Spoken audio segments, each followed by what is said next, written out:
আসসালামু আলাইকুম বন্ধুরা, তোমরা কেমন আছো? আশা করি তোমরা খুব খুব খুব ভালো আছো। হাসিনাজ লাইফস্টাইলে তোমাদের সকলকে স্বাগত ও শুভেচ্ছা জানাই। আজকে তোমাদের সামনে একটা ছোট গল্প পড়ে শোনাবো।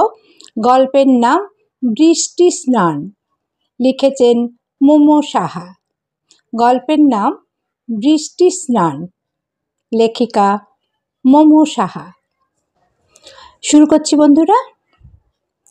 নূপুরের চুলগুলো বড়, চুলায় আগুন দিতে গিয়ে সেই চুল পুড়ে একাকার। কোন ফাঁকে কোন উদাসীনতায় শখের চুলগুলোতে আগুন ধরে গেল সেই হদিশ সে পেল না। চিৎকার চেঁচামেচিটা শুরু করলো তার পিসি শাশুড়ি। জল ভর্তি জগে চুলগুলো ডুবিয়ে দিয়ে নূপুরকে বাঁচালো। নূপুরের মুখটা লাল, ভয়ে লাল হয়ে গিয়েছে। হট্টগোলের শব্দে নূপুরের শাশুড়ি ছুটে এলো।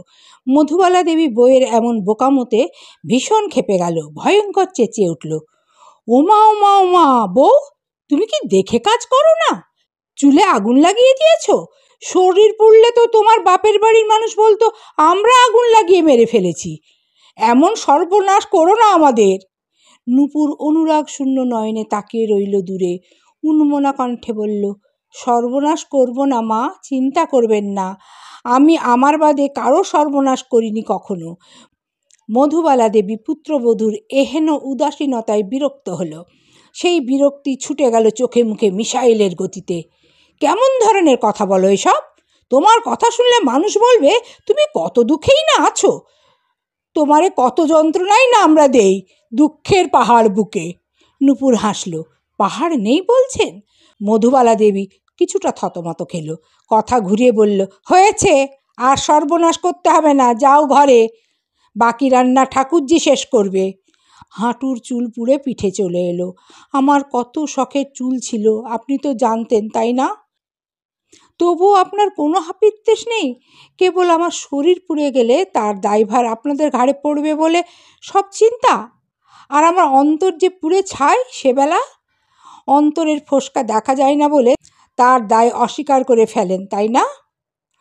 প্রশ্ন করে হাসল নূপুর। মধুবালা দেবী ছেলের বউয়ের প্রশ্নে বিব্রত বোধ করল।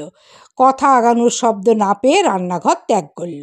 নূপুর পিসিমার দিকে একবার তাকিয়ে ছুটে ঘরে চলে এলো। এত মন খারাপ নিয়ে আসলে বাঁচা যায় না। কুমার ঘরে বসে ল্যাপটপে আঙুল চালাচ্ছে ব্যস্ত গতিতে। তার প্রচণ্ড ধ্যান ল্যাপটপের স্ক্রিনে, কানে ইয়ারফোন, গান শুনছিল বোধহয়। হুট করে ঘরে কারোর পায়ের অস্তিত্ব পেতেই মাথা তুলল। চোখ তুলতে বিক্ষিপ্ত নারী চরিত্র নূপুরকে দেখতে পেল। মুখে চোখে মেয়েটার আতঙ্ক। কুমার ভ্রু নাচালো। কি হয়েছে, ভূত দেখলেন নাকি দিনে দুপুরে? নূপুর বাঁকা চোখে তাকালো। কুমারকে দেখলে তার মন খারাপ হুড়হুড় করে বাড়ে সব সময়। আজও ব্যতিক্রম হলো না। মন খারাপ বাড়ল নিমেষেই। ব্যাকুলতা নিয়ে শুধালো, ল্যাপটপে কি করছিলেন?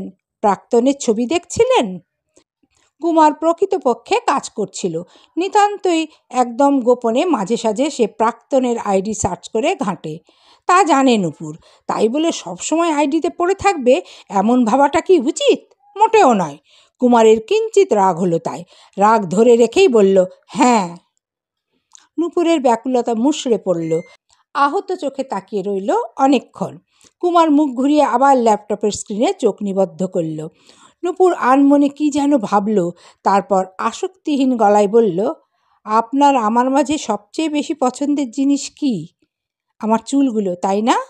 হুট করে নূপুরের এমন প্রশ্নের মানে বুঝল না কুমার। তাই তাকিয়ে রইল অবাক নয়নে। সংশয় নিয়ে বলল, হ্যাঁ। কুমারের হ্যাঁ বলতে দেরি, কিন্তু নূপুরের পরবর্তী পদক্ষেপ নিতে দেরি হলো না। সে ছুটে গিয়ে ড্রয়ার থেকে কাঁচি বের করে ঘ্যাচ ঘ্যাচ করে কেটে ফেলল পুড়ে যাওয়া চুলগুলো। চোখের পলকে পুড়ে গিয়ে অবশিষ্ট থাকা পিঠ সমান চুলগুলো ছোট হয়ে কাঁধ সমান হলো। কুমার তাকিয়ে রইল বোকার মতো। বুঝে উঠতে পারল না হুট করে কি হয়ে গেল। হতভম্ব হয়ে আবছা স্বরে বলল, কি করলেন? নূপুর হেসে তাচ্ছিল্য করে জবাব দিল, যে আমার যাতনার খোঁজ রাখে না তার পছন্দের জিনিস আমি কেন রাখব? কিন্তু চুলগুলো তো আপনারও পছন্দের ছিল না তো? কে বলেছে আমার পছন্দ ছিল? কুমার দু কদম এগিয়ে এসে অবাক হয়ে বলল, পছন্দ ছিল না? তবে যত্ন করতেন কেন? আপনার জন্য। ভেবেছিলাম চুলের অছিলায় যদি আপনার একটু করুণা পায়, তাহলে আজ করুণার আশা ছাড়লেন কেন? চুলগুলো পুড়ে গেছে চুলার আগুনে লেগে, অথচ আপনি খোঁজ রাখলে তো? পুরো দুনিয়া ভুলে আপনি তো এক প্রাক্তনেই নিমজ্জিত। বর্তমান দেখার আর সময় কই। কুমার যেন কিংকর্তব্য বিমূঢ় হয়ে গেল। চুলে আগুন লেগে গিয়েছিল ঘটনাটা তো সে জানতই না, তাই বলে মেয়েটা চুলগুলো কেটে ফেলবে? এত রাগ তার! চুলে আগুন ধরেছিল তাই বলে চুল সবগুলোই কেটে ফেলবেন? চুলে আগুন ধরেছে সেটা তো বাহ্যিক, চুলে আগুন ধরাতে চুল কাটিনি, আসলে মনে আগুন ধরাতে চুলটা কেটেছি। মনেও আগুন ধরে?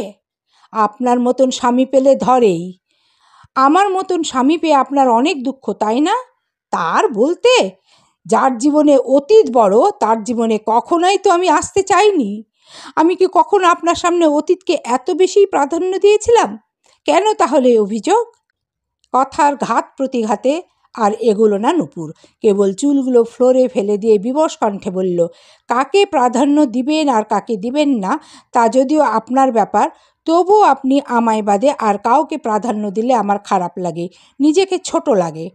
আর কথা বাড়ল না, তার আগেই নূপুর ঘর থেকে বেরিয়ে সিঁড়ি ডেঙিয়ে ছাদে চলে গেল। আকাশ মেঘলা, গমগমে ধ্বনিতে ডাকছে অনবরত। চারপাশ মুখরিত সেই ডাকে, ক্ষণে ক্ষণে রূপলি আলোয় বিদ্যুৎ চমকাচ্ছে। নূপুরের মনে হলো মনের সাথে আকাশের একটি সাদৃশ্য রয়েছে, মনের তালে তালে পরিবর্তন হয় তার রং। এই যে আজ নূপুরের মন ভালো নেই, তেমনি মন ভালো নেই আকাশের। হয়তো এই বিশাল আকাশটা নূপুরের সঙ্গী হতে চায়। আকাশ চিরে ঝমঝমিয়ে বৃষ্টি পড়তে লাগলো। নূপুর দুহাত মেলে আকাশের দিকে মুখ করে তাকে বিড়বিড় করে বলল, বৃষ্টি, তুমি মুছে দিও তার দুঃখ, যে আমায় ভালোবাসতে পারেনি কভু। কথা শেষ হতেই ঝুম বৃষ্টিতে ভিজে যাওয়া নূপুর অনুভব করল তার পায়ে কারো হাতের ছোঁয়া। বেশ চমকে গেল সে। ভোরকে গিয়ে চোখ নামাতেই দেখল পায়ের কাছটায় বসে আছে কুমার, সাদা পাঞ্জাবি শরীরে। মিনিট খানেক আগেও তো লোকটার শরীরে গেঞ্জি ছিল, হুট করে পাঞ্জাবি পরল কেন? তাছাড়া এখানে পায়ের কাছেই বা করছে কি? নূপুরের মনের প্রশ্নের উত্তর মিলে গেল তৎক্ষণাৎ। বৃষ্টির জলে ধুয়ে মুছে যাওয়া আলতার দিকে চোখ যেতেই চক্ষু তার ছানা বড়া হয়ে গেল। স্তম্ভিত কণ্ঠে বলল, করছেন কি? আমাকে আলতা দিয়ে দিচ্ছেন কেন? পাঞ্জাবিই বা পরেছেন কেন? কুমার জবাব দিল না, এক মনে আলতা দিয়ে উঠে দাঁড়ালো। আলতার কৌটোটা রাখলো রংচটা রেলিংয়ে। তার এক হাতের মুঠোয় থাকা অনেকক্ষণ যাবৎ চেপে রাখা চুপসে যাওয়া কাঠগোলাপটা নূপুরের কানের পিঠে গুজে দিতে দিতে বলল, তেমন কিছুই করছি না। একটি মেয়ের অভিযোগ আমি নাকি তার কোনো কথাই জানি না, মানি না, রাখি না। তাই মেয়েটিকে জানাতে এলাম তার বৃষ্টি স্নানের কথা আমি জানি। আলতা পায়ে দিয়ে পাঞ্জাবি পরা পুরুষের সাথে শখের বৃষ্টি স্নানের আকাঙ্ক্ষার কথা আমি জানি। তাই তো আলতা নিয়ে ছুটে এলাম কত দ্রুত। মেয়েটি কি এবার মানবে আমি তাকে ভালোবাসি? একটু মানবে কি?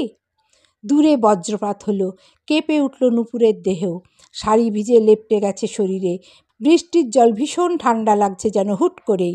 এতক্ষণ লাগেনি, নাকি মনের আগুন নিভে যাওয়ায় এত ঠান্ডা লাগছে চারপাশ? কুমার হাসল, অবাক চোখে তাকিয়ে থাকা নূপুরকে দেখে। আলগোছে নিজের হাতের মুঠোয় তার হাত টেনে নিতে নিতে বলল, আর প্রাক্তনের ছবি দেখব না, কান ধরলাম।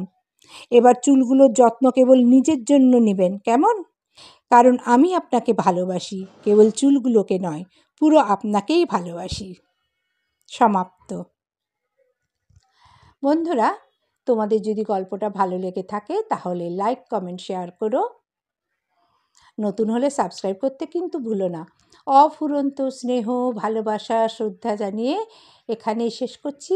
আবার আসবো নতুন কোনো গল্প নিয়ে তোমাদের সামনে। তোমরা সবাই খুব খুব খুব ভালো থেকো, সুস্থ থেকো, সাবধানে থেকো।